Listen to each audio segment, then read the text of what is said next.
Hello दोस्तों, welcome back my YouTube channel. आप लोग कैसे हैं? उम्मीद करता हूं कि आप लोग खैरियत से होंगे। आज मैं जिस टॉपिक का बारे में बात कर रहा हूं, ये जो टॉपिक है, जो इंसान गल्फ़ कंट्री में काम कर रहा है उसके लिए बहुत ज़रूरी बात है।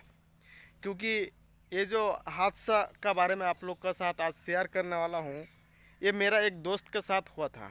मतलब कैसे हुआ था, जैसा कि हर किसी को पता है, जो आदमी गल्फ़ कंट्री में जाके काम कर रहा है ना, जो आदमी गल्फ़ कंट्री में जा चुका है, गल्फ़ के बारे में उसको थोड़ा बहुत नॉलेज है।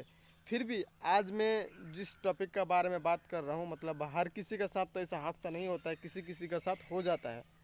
बहुत जो चालाक होता है वो भी कभी कभी बेवकूफ़ बन जाता है। तो जैसा कि मैं आपको बता के चलता हूँ ये बात। देखिए कि मेरा जो दोस्त था वो भी बहुत चालाक था, हमारा साथ में काम करता था। तो वो कतार में था, लेकिन क्या हुआ उसके साथ, वो काम बहुत अच्छा करता था लेकिन मुश्किल नहीं था। जैसे कि वो एक सिम खरीदने के लिए दुकान में गया। दुकान में पहले तो वो फ़ोटो कॉपी लेता था और वो सिम निकाल के दे देता था, मतलब आईडी का फ़ोटो कॉपी। अभी वो फिंगर लगा के भी वो सिम देता है, मतलब आईडी का भी फ़ोटो कॉपी लेगा और वो फिंगर लगा के वो सिम देता है। तो उन्होंने क्या किया, वो सिम खरीदने के लिए दुकान में जैसे ही गया, तो दुकानदार वाला ने क्या किया, उसका आईडी कॉपी का फ़ोटो ले लिया। फ़ोटो लेने के बाद फिर वो क्या किया कि बोल रहा है कि अभी तुम अपना अंगूठा लगाओ और तुम्हारा सिम हो जाएगा। तो एक बार, दो बार, तीन बार, चार बार लगाया तो बोल रहा है कि फेल हो जा रहा है तुम्हारा बार बार। चार बार जब लगाया उस टाइम में बोल रहा है कि हाँ अभी तुम्हारा सही है। अभी आपको भी मन में डाउट हुआ होगा कि ये सिम करेगा क्या वो लोग, सिम निकाल के। अभी जितना बार अंगूठा लगाया ना उतना बार ओके करके उसका चार सिम निकाल दिया, उसको एक दे दिया। दूसरा बात तो ये है कि वो इतना सिम करेगा भी क्या। तो मैं आपको बता रहा हूँ जो उसका साथ हादसा हुआ है। अभी उसका तीन सिम एक्स्ट्रा हो गया। अभी क्या है ना कि बहुत सारे आदमी अनलीगल होके काम करता है। तो वो लोग क्या करता है ना कि दुकानदार के साथ कांटेक्ट रखता है कि भाई मेरे को एक सिम मांगता है, तो उसको कोई भी आदमी तो सिम नहीं देने वाला है। जैसा कि जो अनलीगल आदमी है ना, उसको कोई भी आदमी सिम नहीं देने वाला है, तो ऐसे उसको चोरी छुप के ही लेना पड़ेगा। तभी वो दुकानदार क्या करता है, उसके साथ कांटेक्ट करता है कि पैसा मैं ज़्यादा लेगा तब मैं तुमको सिम बाहर करके दे देगा, सिम निकाल के दे देगा। ऐसा होता है। तो उसको सिम ई करके दे दिया।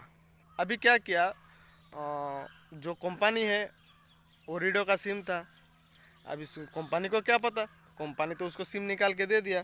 लेकिन मसला क्या आता है, वो भाई ने कुछ दिन बाद, मतलब एक साल बाद, सिम निकाल के एक साल बाद वो गांव आ रहा है एग्जिट में। वो जिस जगह में काम कर रहा था ना, उस जगह से वो छोड़ के वो आ रहे एग्जिट में। मतलब वहाँ पर उसका काम पसंद नहीं हो रहा था, सैलरी भी उतना ज़्यादा नहीं था, लेकिन फिर भी 2-3 साल गुजारा। तो जैसे ही वो आ रहा था ना, उसको एयरपोर्ट में पकड़ लिया। एयरपोर्ट में पकड़ने के बाद उसको बोल रहा है कि तुम्हारा 2000 रियाल्स, मतलब वो गरामा है। तो उन्होंने पूछा कि भाई क्यों। बोल रहा है कि तुम ओडिडो सिम इस्तेमाल कर रहे हो ना, ओडिडो सिम का ये बिल आया हुआ है। तो उन्होंने बताया तो कि मैं तो बिल वाला सिम ही नहीं चलाया। तो उन्होंने बताया कि देखो तुम्हारा नाम में इतना इतना सिम है और ऐसा तुम्हारा बिल है। तो उन्होंने बताया कि देखिए, कतर में आने के बाद मैं ओडिडो का एक ही सिम खरीदा, ठीक है, एक ही सिम खरीदा। खरीदने के बाद मैं चला रहा था। बोल रहे तुम्हारा नाम में चार चार सिम है और ये तुम्हारा बिल जा रहा है, तुम अगर कोई दोस्त को दिया होगा सिम, ऐसा कुछ बोल के। बाद में वो बेचारी मतलब बहुत टेंशन में पड़ गया। तो टेंशन में पड़ने का भी मतलब बात है, और वो उसका टेंशन में पड़ने से वो लोग को कुछ मतलब नहीं है। वो लोग को क्या है ना, पैसा तुम भरो, बाद में तुम गांव जाओ। अगर तुम्हारा फ्लाइट भी कैंसिल हो जा रहा है ना, तो फिर उससे कोई मुश्किल नहीं है और उसका कुछ भी नहीं जाता है। अगर आपका फ्लाइट मिक्स हो रहा है ना, तो उसका कुछ नहीं जा रहा है, आपका नुकसान हो रहा है, आपका जा रहा है। तो अभी उस बेचारी का ऊपर आ गया मुसीबत। वो करेगा तो करेगा क्या और बोलेगा तो बोलेगा क्या। लेकिन वो कैसे भी करके माफ़ी मांगने का कोशिश किया कि मेरे को माफ़ कर दो, अगर ऐसा हो गया है तो मैंने ऐसा नहीं किया, मेरा सिम एक ही था और वो सिम हमारा पास है और हम इतना दिन से इस्तेमाल कर रहा हूँ। मेरा इस नंबर पे व्हाट्सअप भी है, ईमो भी है, ट्विटर भी है, फेसबुक है, हर कुछ है। लेकिन वो जो दूसरा सिम है ना, वो हमको पता नहीं है। तो उन्होंने बताया कि देखो कुछ भी है, आपका आईडी से है ना, तो आपको किसी हालत में छोड़ा नहीं जाएगा, आपको पैसा देना ही पड़ेगा। तो फिर उन्होंने क्या किया, अपना दोस्त लोग को फ़ोन लगाने लगा। तो मैं तो अभी इंडिया में हूँ, और वो दोस्त लोग को फ़ोन लगाने लगा। उन्होंने बाद में हमको बात बताया, तो मैं सोचा कि और भी हमारा जो दोस्त लोग है वो लोग को साथ भी इस बात अगर शेयर कर देता हूँ, तो वो लोग भी ऐसा गलती ना करें। अगर आप कभी भी सिम खरीदने जाते हो तो आप अच्छा से देखिए, और एक ही सिम बाहर किया और वो सिम खरीद रहे हो ना, तो बस एक बार अगर फिंगर हो जा रहा है ना, तो वहाँ पर देखो आप कंफर्म हो रहा है कि नहीं हो रहा है। अगर नहीं हो रहा है तो फिर फिंगर लगाइए, लेकिन दूसरी बार ऐसा हादसा होने नहीं दीजिए आप किसी को भी। तो दूसरा बात तो क्या है, दोस्त लोग को फ़ोन लगाने लगा। तो सबका ही वो क्या है ना कि सैलरी मिलने के बाद हर कोई पैसा भेज देता है गांव में, हर कोई पैसा भेज देता है, रखने वाला नहीं है और रखता भी नहीं है।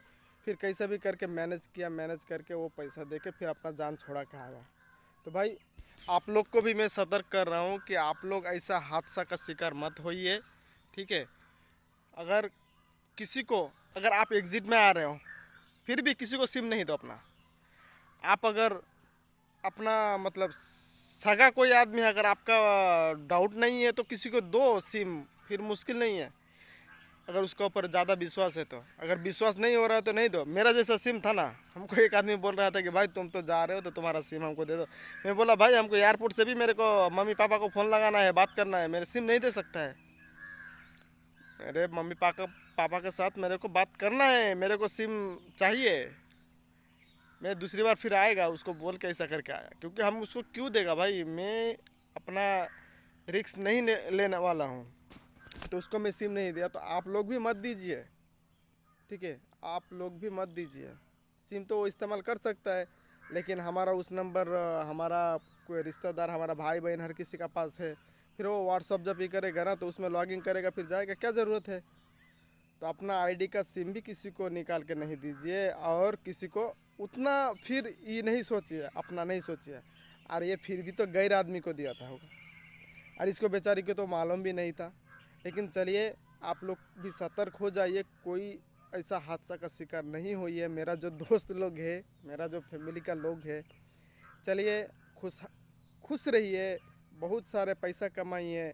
और मेरा वीडियो कैसे लगा कमेंट करके मेरे को ज़रूर बताइएगा, और नया हो तो सब्सक्राइब भी कीजिएगा, लाइक भी कीजिएगा। और कुछ चीज़ के बारे में अगर आपको पूछना है ना, तो मेरे को ज़रूर बताइएगा, मैं आप लोग को ऐसे ही नॉलेजफुल वीडियो में देते रहेगा।